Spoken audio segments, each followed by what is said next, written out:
Hari ini mungkin kita ngobrol santai, jadi saya juga ingin mendengar sebetulnya dari kawan-kawan. Karena sebenarnya kalau ditanya soal pengalaman di PKS, masih ya dan kawan-kawan lebih berpengalaman dibandingkan saya kan. Ya. Jadi pas ala zikri untuk rata kamu, tanyakan kepada yang mengetahui jika kamu tidak mengetahui. Tapi hari ini saya mau sharing pengalaman saya, mungkin mindset yang menurut saya penting yang tadi sudah dipertajam oleh Mas. Selama di PKS sendiri pun saya merasakan teman-teman, saya ini nggak ada kader yang malas. Saya ini nggak ada kader yang malas. Tadi saya rawat ya, tadi Mas selamat ya. Kemarin ketua DPW baru mengatakan DPW terbaik.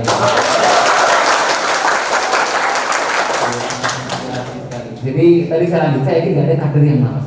Tadi saya rawat, saya bukan dari Jakarta, saya dari Malang. Ya. Nanti bayangkan ketua DPP tinggalnya di Malang ya kan, Sorong. Milad kemarin misalnya, itu seminggu nggak pulang, kayak Bang Toy kita. Itu pulang dari DPP paling cepat jam 12 malam, biasanya setengah 1, jam 1. Nggak jarang ya, nggak jarang saya. Dari DPP itu jam 1 saya harus baik jam 4 pagi di Surabaya. Jadi langsung setengah 2 habis selesai rapat sama kerja saya langsung ke bandara. Karena saya juga mikir kok ngomongnya gitu saya.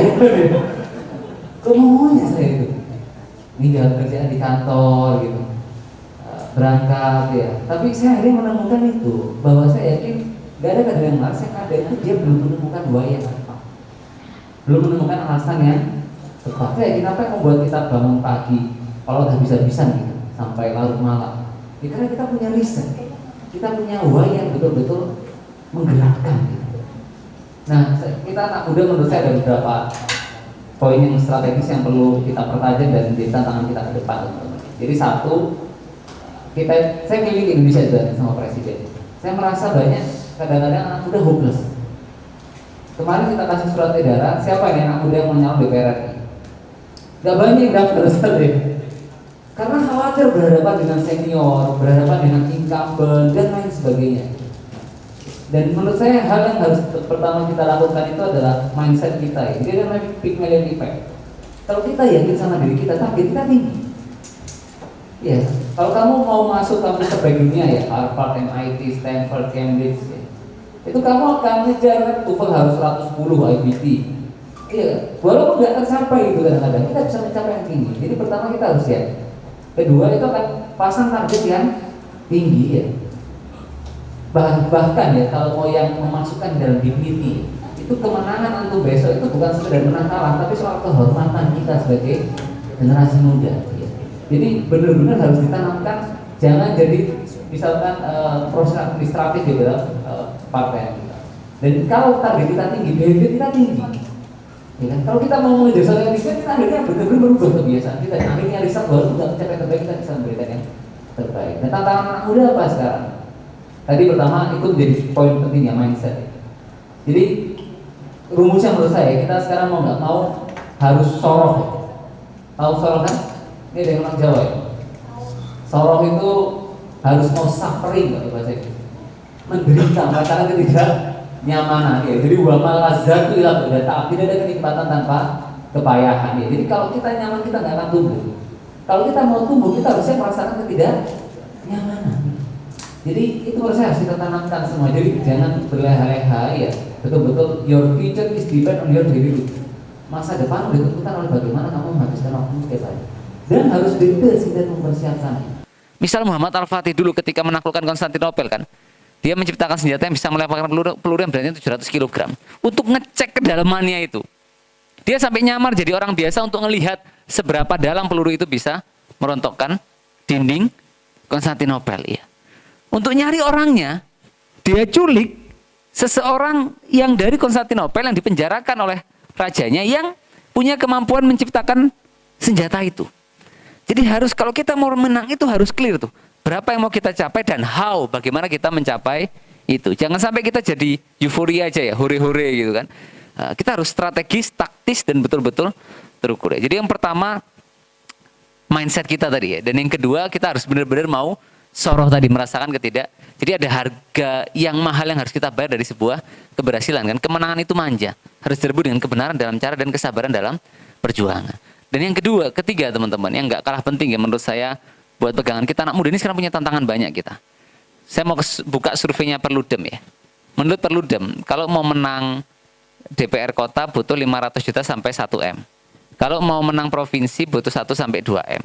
Kalau menang RI butuh sekitar 4 miliar. Kalau mau jadi bupati, wali kota sekitar 10 sampai 20 miliar ya. Kalau mau ini survei hasil analisisnya mereka ya. Kalau mau jadi gubernur butuh 30 sampai 30 miliar ya. Sampai 100 bahkan ya. Kalau mau jadi presiden 5 sampai 20 triliun ya. Kalau presiden sudah mundur dulu aja kita kan ya. Selain umurnya banyak yang nggak cukup, ya kita harus semangat tapi tetap terukur, kalkulatif dalam bergerak. Nah itu bayangkan, akhirnya banyak anak muda saya lihat kendor faktor logistik dan lain sebagainya begitu misalkan ya. Seolah-olah padahal kita punya komitmen besar sekarang. Nah poin ketiga saya yang mau saya sampaikan ke teman-teman, kita sekarang melahirkan banyak formulasi-formulasi baru sebenarnya. Misalkan sama Mas Ikhya kemarin kita buat politik pemberdayaan ya. Saya merasakan teman-teman politik pemberdayaan itu. Saya ambil contoh beberapa program yang kami buat ya. Kami buat namanya kemarin ketika COVID namanya Malang COVID Care. Malang COVID Care itu kita bantu aja masyarakat sudah. Itu doing good sih itu community. Saya ingat banget ya. Misal masalah logistik itu teman-teman untuk berbuat kebaikan ya. Itu saya 1 hari aja sama teman-teman itu ketika buat Malang COVID Care. 1 hari saja ya. Itu bisa kolek dana ratusan juta lewat media digital yang kita miliki hari ini. Jadi jangan sampai seolah-olah ya tadi karena survei Perludem kita udah lemes sebelum bertanding ya. Jadi tantangan banyak, faktor tadi logistik, kedua faktor kapasitas kompetensi. Itu tantangan kita. Gimana kita memimpin, kenapa kita harus ya dalam konteks kepartean itu harus menang di berbagai titik supaya menyiapkan kita semua.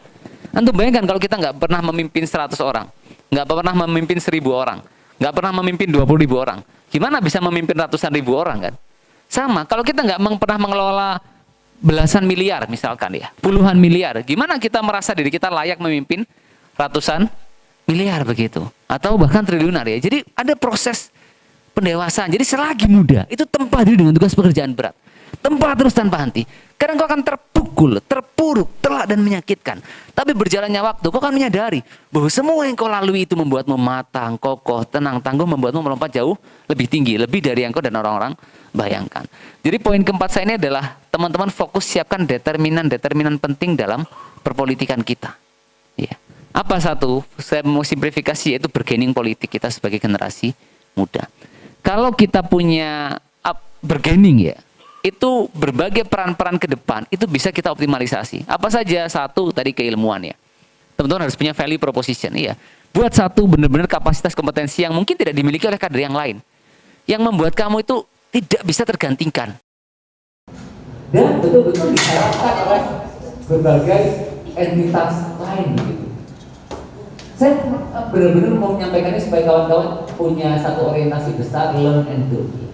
Di politik itu orang datang dan pergi. Di semua partai menurut saya itu pasti ada titik dia hadir di partai kadang-kadang, lalu ada titik mungkin ketika cantolannya politik sudah nggak ada dia mulai tidak mendapatkan ruang berpolitikan. Tapi selama kita terus tumbuh dan berkembang dan kita punya bargaining politik ya, kita akan terus bisa memberikan peran yang optimal untuk partai kita. Sehingga tugas apapun yang diberikan kepada antum itu bisa dicapai dengan tingkat satisfaction level yang tinggi. Betul-betul over ekspektasi. Jadi kita harus bisa mengimajinasikan apa ekspektasinya. Lalu kita berikan lebih daripada yang beliau ekspektasi. Jadi yang keempat itu bargaining politik. Nah apa saja? Satu, tadi kita bicara keilmuan. Kedua, buat karya nyata. Karya itu portofolio terbaik yang teman-teman miliki ya. Kartu nama terbaik yang teman-teman miliki ya. Ilmu gak cukup kita. Kalau katanya Gus Dur itu orang Eropa, kemudian pakai roket, kita bilang pakai bukan hasil penelitian. Dan saya merasakan sebelum saya dapat penghargaan dunia ya, kata-kata inspiratif terdengar hambar. Saya dapat penghargaan dunia, kata-kata hambar terdengar inspiratif. Yang kamu butuhkan apa? Bukti. Karya. Bukti karyanya tadi itu harus diorientasi. Jadi coba lihat masing-masing kita sekarang. Kamu lihat diri kamu sendiri. Apa sih sebenarnya portofolio yang mau kamu bangun? Silakan di bidang apapun. Teknologi boleh. Community development, community empowerment, social movement, apapun. Tapi buatlah satu legacy dalam hidup kamu. Yang itu kamu buatnya. untuk memberikan peran yang optimal. Karena di situ nanti, di situ satu kesempatan kita belajar, kedua mengejawantahkan ilmu kita, dan yang ketiga lewat portofolio itu kita pun akhirnya bisa melatih diri kita kan untuk membuat diri kita mampu menjalankan tugas-tugas yang lebih berat di kemudian hari. Saya ambil contoh teman-teman ya, saya buat namanya klinik asuransi sampah, mungkin yang teman-teman ketahui ya. Bayangkan, nggak pernah kebayang tiba-tiba dikasih penghargaan Pangeran Charles. Saya tinggal di Malang, diundang makan malam 2 kali di Buckingham Palace sama Pangeran Charles ya. Itu saya nggak ceritakan betapa besar dan luar biasanya support yang diberikan kerajaan Inggris kepada saya ketika itu ya. Padahal saya tinggal di kota Malang, jauh dari hiruk-pikuk media dan ibu kota. Tiba-tiba John Kerry, Sekretaris Negara Amerika Serikat, apresiasi di Malaysia. Atau tiba-tiba Vladimir Putin ya, ngundang ngeteh sore ketika itu. Nah, kenapa? Karena tadi kita buat sesuatu. Ya. Jadi poin keempat saya dalam konteks bergaining politik, selain kompetensi, teman-teman mulailah berpikir membuat sesuatu. Apapun silahkan ya. Saya ambil contoh satu tim saya. Dia buat kemarin namanya 1 Minute, sebuah social movement sederhana di bidang mental health ya. Ada dan lain sebagainya. Jadi tinggal kamu lihat apa potensi kamu, apa yang sesuatu yang kamu sukai dan apa yang dibutuhkan orang. What the world needs ya, apa yang masyarakat butuhkan. Nah dari portofolio itu akhirnya pun nanti bisa menjadi, coba lihat Anies Baswedan dikenal dengan turun tangannya kan di awal. Akhirnya dia mengguncang panggung perpolitikan Indonesia. Dan kita lihat banyak Bang Sandi misalkan ya, dia membuat OKOC, Bank Infak, Rumah Siap Kerja dan lain sebagainya ya. Karya ya. Bahkan kalau dilihat sekarang Mas Anies ya, JIS ya, Formula E, itu yang ada di pikiran orang hari ini. Orang lupa dengan sambutan seremonial yang dijalankan di berbagai kesempatan ya. Dan itu yang harus jadi pikiran kita. Kita harus berpikir besar ya. Apa yang akan kita hasilkan, yang itu akan menjadi sebuah legacy bagi partai ke depan gitu, termasuk di sektor kepemudaan gitu. Dan let's make it simple, teman-teman. Misalkan tidak harus satu orang membuat satu ya. Bahkan ketika satu departemen bisa membuat satu legacy, ataupun satu DPD ya membuat 2 karya ya, sosiopreneur, itu sudah hal yang luar biasa. Sehingga dari situ orang bisa melihat bahwa kita betul-betul punya kontribusi besar di tengah-tengah masyarakat. Jadi kami yakin ya, ke prinsip kita ya, lawan politik uang dengan politik pemberdayaan gitu. Jadi ada sebuah keyakinan besar bahwa Indonesia itu sekarang memasuki sebuah era baru, di mana nilai-nilai penghormatan bukan lagi sekedar diberikan kepada mereka yang punya kesejahteraan finansial, tapi diberikan kepada generasi muda yang punya ide, gagasan, dan kepedulian. Dan yang kelima yang tidak kalah penting yang tadi Mas Ihya sampaikan ya, waktu kita itu singkat sekarang. Ya. Kalau dihitung mungkin tidak lebih dari 18 bulan ya, 18 lebih sedikit ya, 20 bulan kurang lebih waktu kita menuju pemenangan ya. Jadi nah itu harus jadi kesadaran kita bersama. Tahu bedanya siput sama mobil Formula One? Untuk menempuh 400 meter ya, siput butuh waktu 37 jam.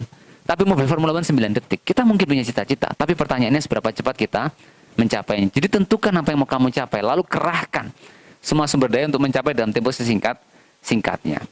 Dan kita harus jadi makhluk yang tangguh teman-teman. Pasti nanti menghadapi ya, dihina, dicaci, dimaki dengan sangat sadis kan. Bahkan oleh orang-orang yang belum memulai sesuatu gitu.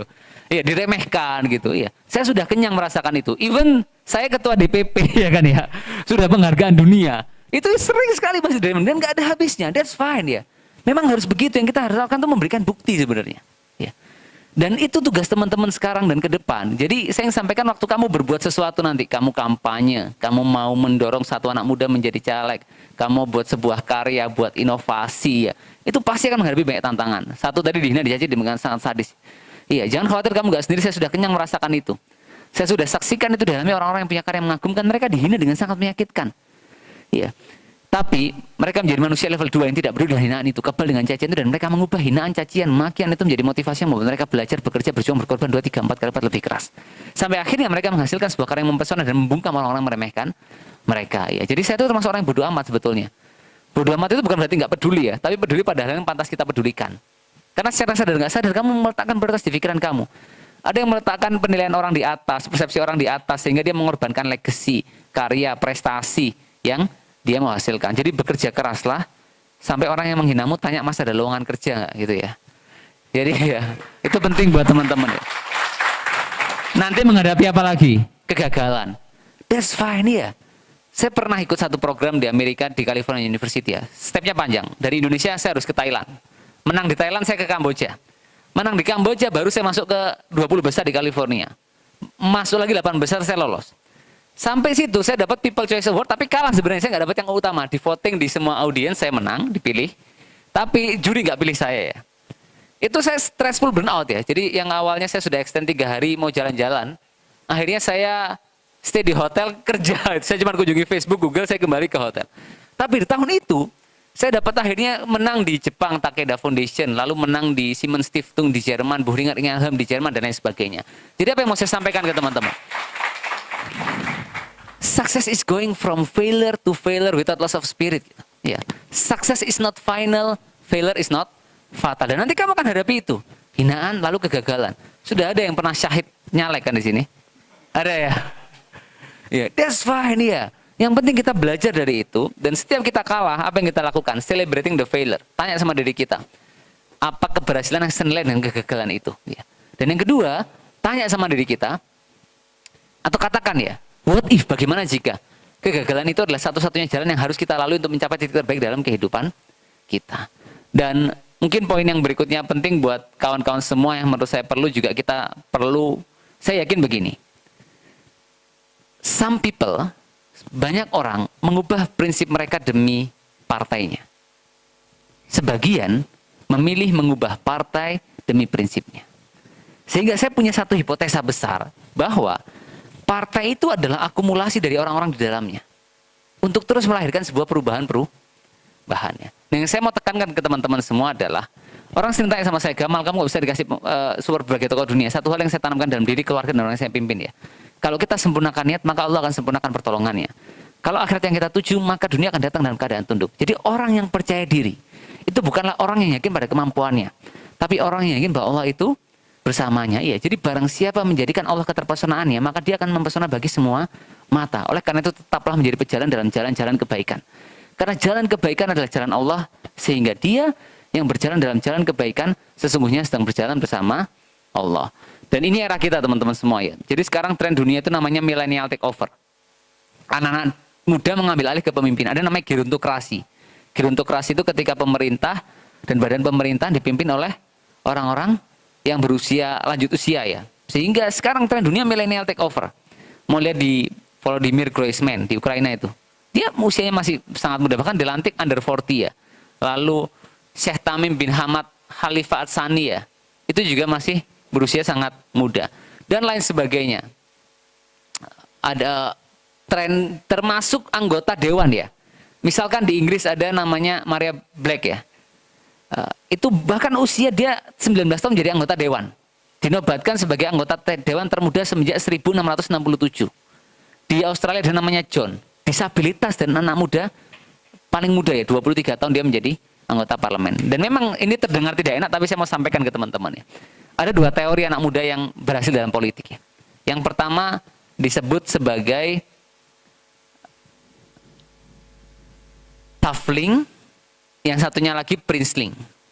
Jadi Princeling itu ini survei bahwa anggota di India surveinya ya, anggota dewan yang di bawah 30 tahun semuanya adalah Princeling.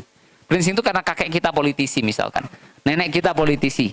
Ya, paman kita, bapak kita, ibu kita politisi, ya. Dan itu real memang. Princeling itu menjadi satu determinan penting dalam anak muda yang dia sukses dalam berpolitikan. Yang kedua namanya Tafling. Tafling itu apa? Dia menguasai gerakan mahasiswa, organisasi kepemudaan ya. Lalu sangat agresif ya.